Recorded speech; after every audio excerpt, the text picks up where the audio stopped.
everything went well. They hit the timing where they were pushing the tower, and they even know that the blink was there. So it was, for me, it was just very much unlucky that game. It could have gone their way. The split second of the zombie. Yeah, that split second, that, right. Just that one, that moment, it's just really, when you look at it, you're like, oh, you lost this game. You don't look at it. You don't feel too bad about that game, because sometimes it happens in Dota. You're just unlucky, and you just look forward to the next game. Like, I don't think the draft was that big of an issue, even though the Sand King was, I mean, it's good against a pushing lineup, but then again, there's a lot of replacements. There's Earthshaker, there's other heroes that fit into a fighting, like a team fight composition lineup, and teams have been using multiple heroes to deal with like pushing lineups. So I feel it's just more of eHome can look back at the game and feel we were just really unlucky at this moment, and sometimes luck determines a game. That is true. Yeah, overall, we also have another clip just showcasing again the importance of that Sandcan. What a big role that he played, the Universe played in this matchup. But like you were mentioning, so it sounds like overall, I mean, you guys are pretty content with how eHome played that out. Do you think that eHome then goes forward, and even if it's not the same lineup, says, all right, let's still try this again because we can definitely make it work against EG? I think they can. I mean, as Winter just said, split second change. If that is the only reason you lose the game, you can't just write off the strategy, because obviously split second you can change that. You can have like split second faster reaction perhaps. So in terms of trying the same strategy again, yeah, definitely. What about you, Ben? I mean, that's just one of those strategies that you can make very few mistakes. I wouldn't really call that a mistake, because they did prepare for it. It's just it's not a very well-rounded strategy. You're heavily committed to the early game. You try to take over the map from there, and if it doesn't work, you have very little to fall back on with the Undying. I feel like EG is also very good about playing around the Tombstone. Like the last clip that we just showed, the fight was like, one screen away from the Tombstone, and they're also very good about playing around Sumail, the Sand King, taking out those heroes that really were lured by the low HP Sumail. Usually it's PPD there to save them, but this time it was Universe. Yeah, and as we're seeing, I mean, both teams, they do seem to be still communicating quite well, even eHome, even if they're still sitting in their chairs a little bit beat, but still, not completely beaten down like, man, I can't believe we lost it that way. But they do seem to be reviewing and discussing what they can fix for Game 2. Hopefully we do seem to stand up a little bit. Overall, are you impressed with eHome? So far, they have tied all of their matches, and they tried to put up a really good fight against EG in Game 1. Could maybe take Game 2. I've only watched a couple of their games. I think we watched the Empire versus eHome game, and I was actually pretty disappointed in them in that particular game, just because they had a very similar lineup, except they didn't really capitalize on it. They seemed very hesitant when they had the stronger team fight in the stronger earlier game to actually force the issue. I feel like in this game it was a much better showing. I definitely think they can take a game off EG. What about you, Winter? Yeah, I think they definitely played much better today, and they definitely have what it takes to at least take one game away from EG if they actually strike the draft right and execution-wise right as well. I mean, I agree with Ben. The last game, their draft, even though it was alright, but they had very little room for error because it's a very one-dimensional type of draft. They had to do well in a timing window that the draft is good, which is the early to mid-game. And if they lose one fight towards the epicenter, then the whole game just crashes down from there. And they have to go back to farming, which is bad because they are splitting up, and it opens up the gank from the Storm and the Bounty Hunter. Whoever is alone just dies, to that. I think eHome is one of those teams that, if it was a best-of-3 setting, they would probably have a good chance of taking the series. We saw that they've only taken 1-1 so far, at least mostly, and they mostly actually lose the first game and then win the second game. So this could be one of those scenarios where they learn from what they should do better and then take the second game. And if in the best-of-3 scenario, they could, of course, then also take the third game if they found the kryptonite of the team they're playing against. That would be interesting to see, though, because EG also very well known to develop very well and mature throughout one series. And, of course, PPD known to give a lot of advice on that, how to play out a series, how to change from game to game, how to not repeat the same mistakes. So, I mean, maybe if we get the chance later on in the tournament, that would be an interesting matchup to see which team learns a little bit faster, who gets the upper hand from Game 1, Game 2, and onward. Right now, we are waiting for Game 2. Of course, both teams back in their places getting ready for the draft. Now, again, I mean, it's always interesting to watch EG's draft. Do you think they'll try anything different? That seems to be their go-to, right? Still try something new, try to throw the enemy on a little bit of a curveball. Maybe they'll show another little bit of a niche pick. What do you think, Ben?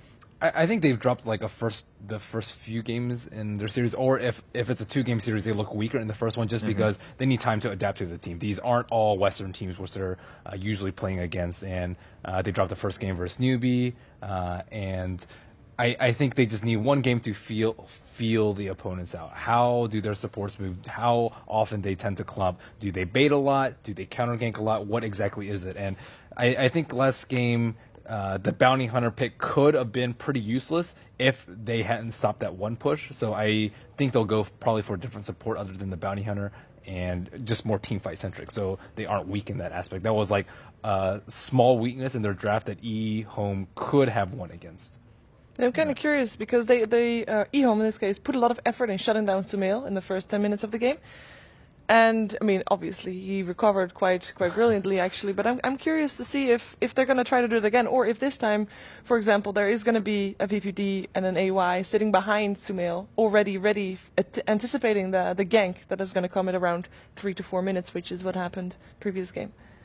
Winter, would you expect that from EG? Just is that another way they could adapt here, or do you think they'll still try to take something? Possibly, if you're PPD and you look at when the draft starts to take shape, you look at eHome supports. If you think that they might actually play like very aggressive on towards Sumail's lane, then you can go back to one of your just defensive supports like Dazzle, Abaddon. We've talked about this before. He has such a huge hero pool in all those defensive supports, and you can just get early teleport score, so you just TP to his lane once he gets in trouble, or you just sit behind him. Either way, I don't think they are too phased by it because they are very used to dealing with pressure on Sumail, and even if Sumail falls behind, like Sin mentioned a couple of times, you focus Sumail, you let Universe and Fear loose, and they get more space. So it's either you have to choose who you want to shut down, and in a game you can't just go into a mindset that we are going to shut down Sumail.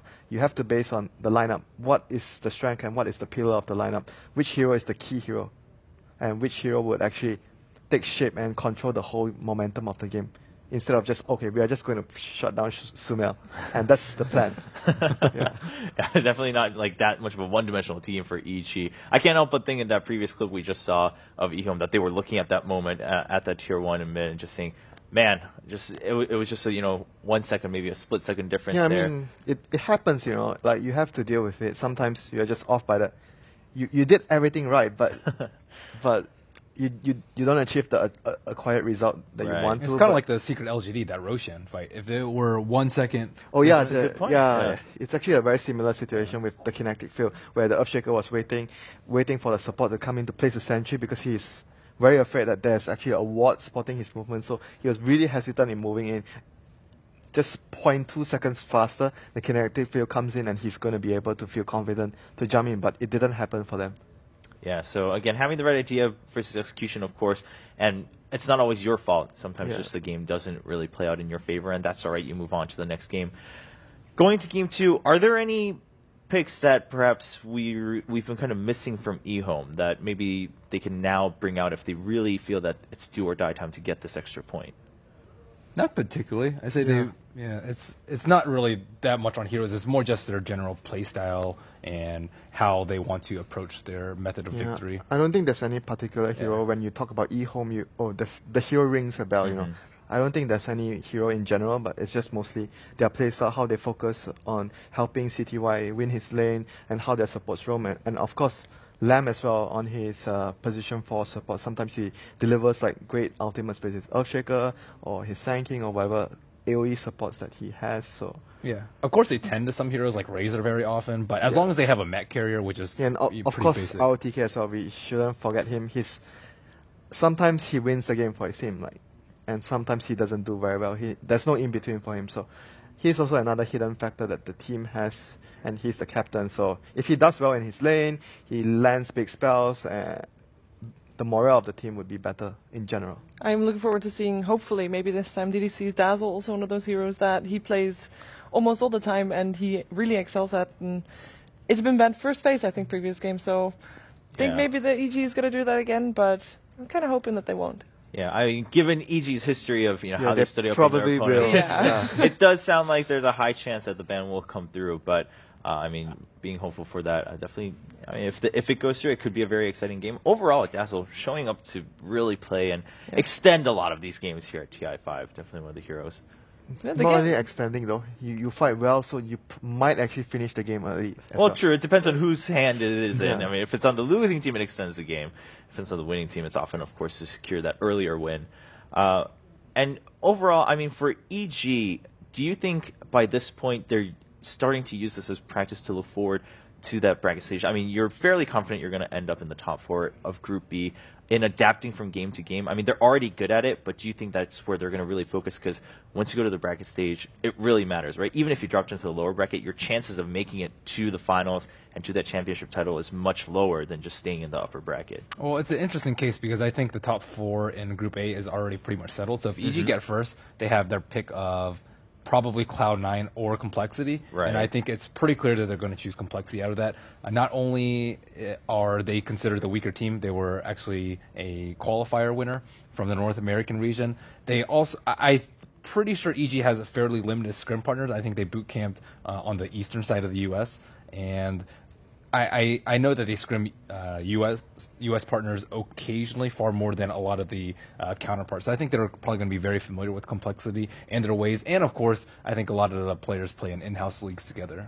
So I think that they have a decent matchup versus Cloud9, but not as good as it was before. Before, EG always used to destroy Cloud9, similarly to how Secret did. But I think they just get first place, concentrate on that, and then look for your opponent later and do your research. Okay. There's also still a chance that Fnatic will make it into the top 4. Yes. Who do you think they would choose That's over Fnatic and Complexity? well, it's only going to be one or the other because both of those teams are playing each other tomorrow. Yeah. So if they would have to choose between those two, I mean, I would think because it's not going to be Cloud9. That's actually a tough one because Fnatic, I think, has underperformed and Complexity has overperformed. Going in, you would easily say Complexity, but as the tournament's panned out, I actually probably say I think Fnatic. Fnatic has more potential in that sense. They do, but I keep thinking, okay, this game they're going to win 2-0. This game they're going to win 2-0, and it hasn't happened, sadly. Winter, in your view, but do you see it as because of that potential and, again, the kind of fear of the fact that if Fnatic starts to snowball, they will just run with it, that maybe EG would rather play what they would consider a little bit more of a stable opponent in Complexity? If they have I mean, it might also be a factor. Like sometimes you rather play an opponent, maybe they are slightly stronger, but their variance is much lower. There's no secret strats or like something that you won't expect. You rather pick an opponent that you actually know what's coming rather than, okay, this opponent is weaker, but sometimes a different draft appears and you don't know how you want to handle the specific hero. So you might want to go for a slightly stronger one, but more predictable. This is an interesting point to talk about, though, as we start to go towards the last day of the group stages. Do you think there's anyone, assuming, let's say, Group A stays the way it is, and it is Cloud9 and then Complexity for 3rd and 4th place on the top side, do you think anyone from Group B would choose Cloud9 over Complexity just because they weren't expecting Complexity to do this well? Maybe a bit more worried about Complexity, that they can throw an unexpected punch, but I mean, if it is EG choosing, then EG will go for Complexity, as Ben just explained.